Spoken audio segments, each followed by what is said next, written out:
By 2015, one company was worth more on paper than most airlines. It promised to revolutionize medicine, a single drop of blood, hundreds of tests, no needles required.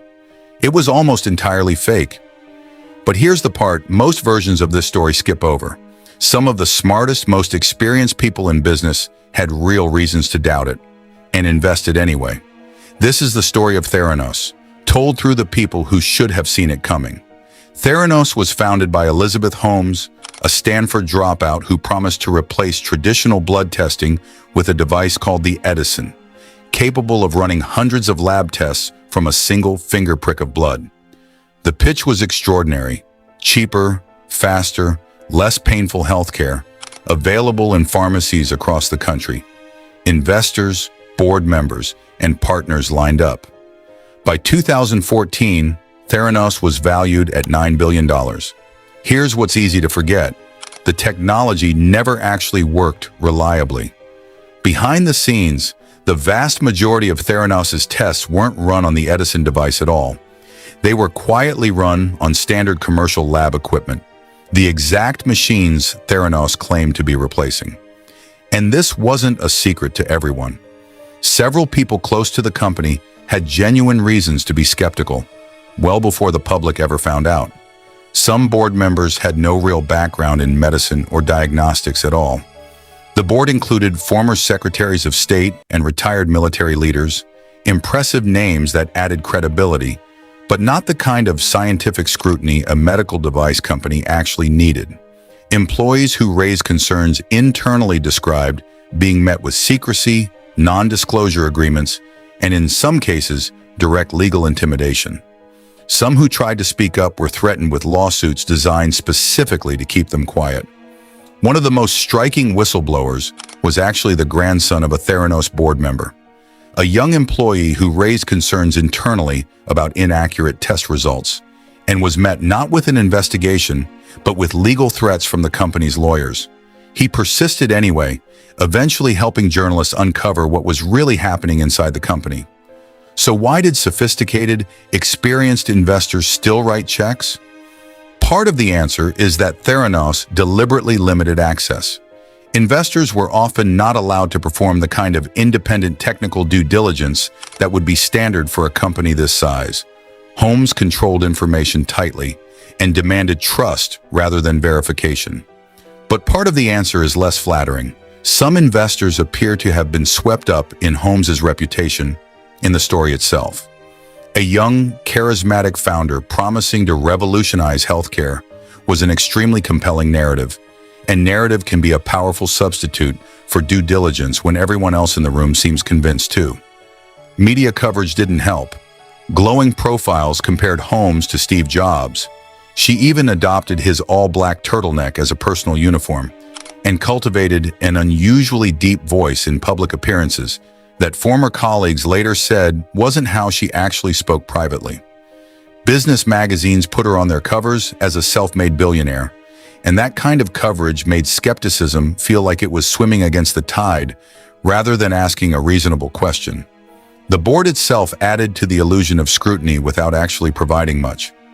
Having a former Secretary of State or a retired four-star general sitting on your board looks like serious oversight to an outside investor. But neither brings the specific expertise needed to evaluate whether a blood testing device actually functions the way it's claimed to. The story began to unravel in 2015 when investigative reporting revealed that Theranos was running the overwhelming majority of its tests on traditional machines, not its own technology, and that the Edison device itself produced inaccurate results in a significant number of cases. Regulators followed. Federal inspectors found Theranos' lab practices so deficient that patients had potentially received inaccurate test results affecting real medical decisions. The kind of finding that goes far beyond a business failure into genuine patient safety territory. The company was banned from operating a testing lab, and its partnership with a major pharmacy chain, central to its entire business model, collapsed. That pharmacy partnership is worth pausing on because it shows how far the illusion had spread beyond Theranos itself.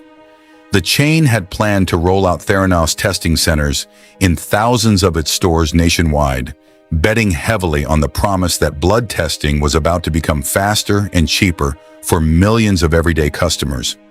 When the partnership collapsed, it wasn't just a contract ending, it was a tacit admission that a major, respected retail brand had bet its own reputation on technology. It apparently never fully verified either.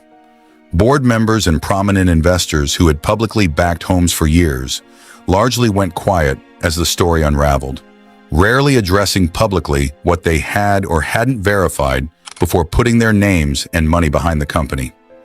By 2018, the company had shut down completely. Elizabeth Holmes was later convicted of fraud. For investors, the losses were staggering. The company's $9 billion valuation evaporated to essentially nothing. Elizabeth Holmes was convicted on multiple counts of fraud in 2022 and sentenced to over 11 years in prison. One of the rare cases in Silicon Valley where a founder actually faced serious criminal consequences, rather than simply moving on to a new venture. But the more uncomfortable legacy of Theranos isn't really about one company or one founder. It's about how easily credibility can substitute for verification. How a confident story, an impressive board, and a compelling founder can make experienced people stop asking the one question that mattered most. Does this actually work?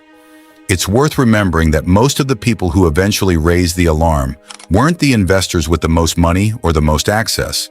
They were journalists working from outside the company and a handful of employees willing to risk their careers from inside it.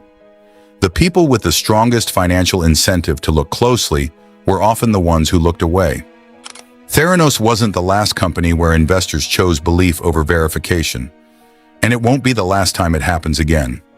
If you want more stories like this, where the real story isn't the fraud itself, but the people who had every reason to catch it, subscribe.